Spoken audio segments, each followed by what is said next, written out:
Hello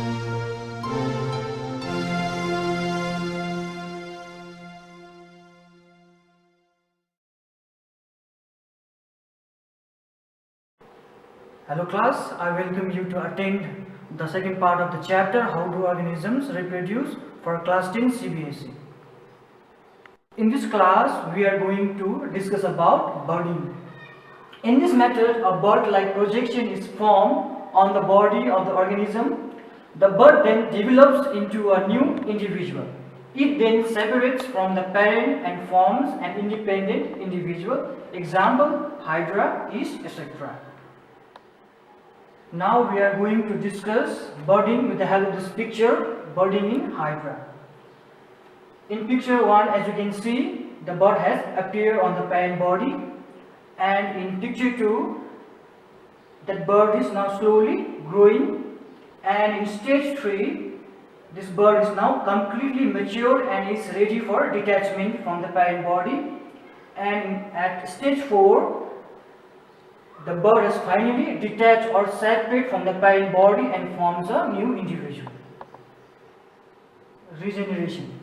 In this method, a part of the body of the organism, if cut or broken, can develop into a new individual. Example, Hydra, Planaria, Starfish, etc. Now we are going to discuss regeneration in Planaria. This is the parent Planaria, which has been cut into 3 pieces.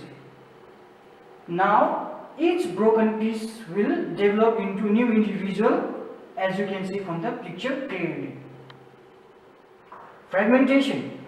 In this method, the body of a simple multicellular organism breaks up into smaller pieces on maturation, and each fragment develops into new individuals. Example, Spirogyra. Now we are going to discuss fragmentation in Spirogyra with the help of this figure. This is the parent Spirogyra. On maturation, it will just breaks up into 2 or more pieces and directly forms a new individual. In number 5, we have spore formation. In this method, structure called sporangia produce tiny cells called spores. When the spores come in contact with a moist surface, it will develop into new individual. Example, Rhizopus, Mucus, Penicillium, etc. Now we are going to discuss spore formation in Rhizopus. This is the sporangium, and this one is cylindrical body hyphae. On maturation, sporangium will rupture and release plenty of spores, and these spores comes in contact with a moist surface, it develops into new individuals. This is the last part for asexual reproduction, vegetative propagation. In this method, new plants are produced from the vegetative parts of the plant like root, stem or leaf. From roots we get dahlia, sweet potato, and from stem, potato, ginger, and from leaf, bryophyllum, begonia. This picture is of bryophyllum. When the same leaves falls on the soil, from the margins of the leaf, new plants will grow.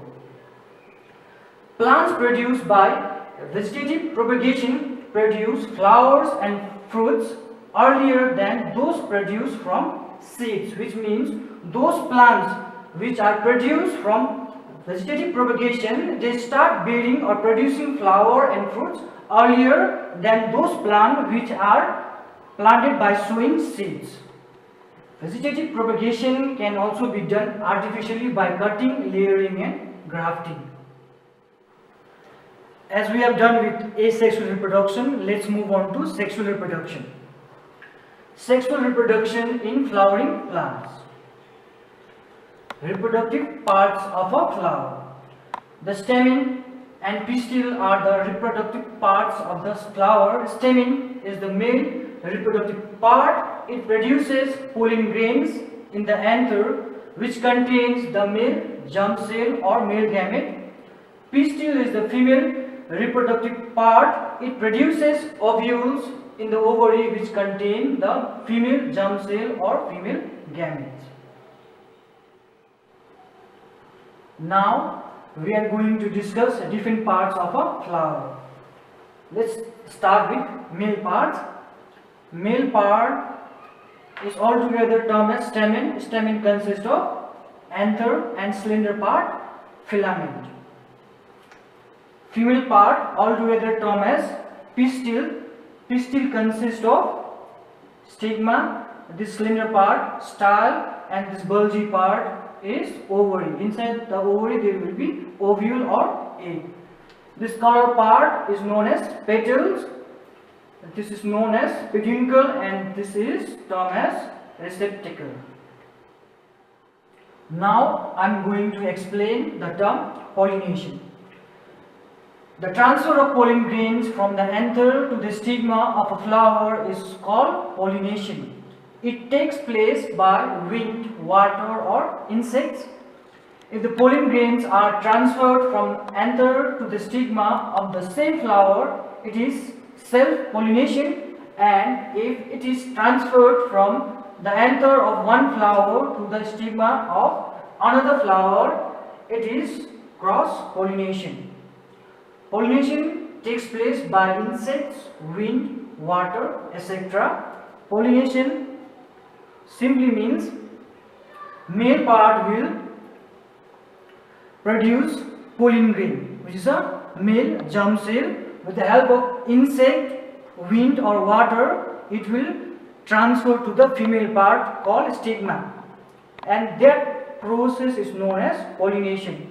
It is of two types, self-pollination and cross-pollination. Now we will be discussing self-pollination and cross-pollination with the help of figure.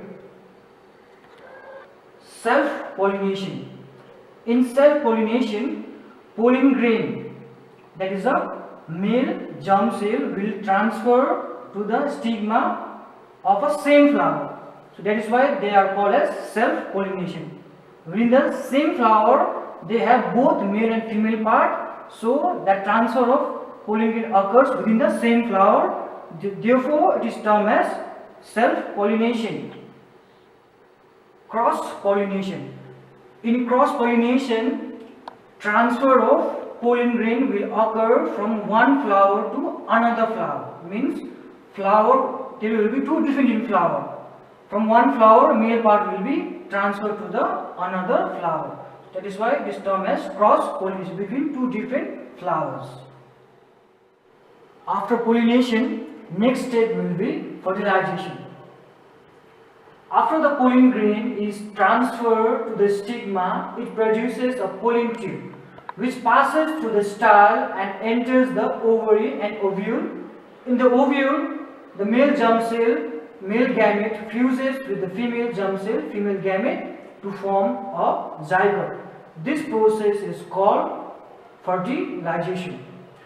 After fertilization, the zygote divides several times and forms the embryo, which then develops into the seed, and the ovary develops into the fruits. Once pollen grain will land on the stigma, it develops pollen tube, which passes through style and enter inside the ovary through micropyle region. Inside the ovary, ovule and pollen grain will fuse to form zygote. This fusion of pollen grain and ovule is called fertilization, which results in the formation of zygote. After fertilization, the zygote divides several times and forms the embryo, which then develops into the seed, and the ovary develops into the fruits.